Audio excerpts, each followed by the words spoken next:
RPI के उल्लासनगर के अध्यक्ष नाना बागुल के नेतृत्व में आज कार्यकर्ताओं की बैठक रखी गई थी।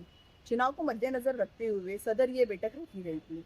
इस बैठक में युवा आघाड़ी व एक वाजता हा जेवणाचा स्थानिक महानगरपालिकेची निवडणूक आहे।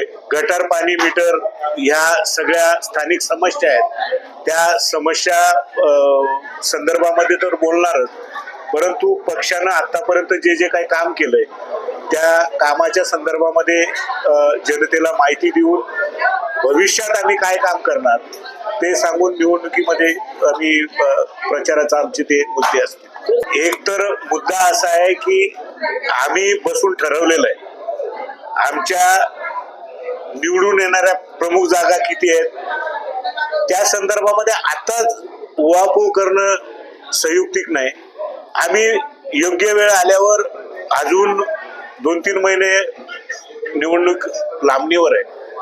निवडणूक जशी जशी जवळ येईल तसे तसे त्या पद्धतीनं आम्ही आमची भूमिका, जागा किती लढवणार, कुठल्या कुठल्या प्रमुख जागा असतील ह्या सविस्तर पत्रकार परिषदेत सांगितले जाते।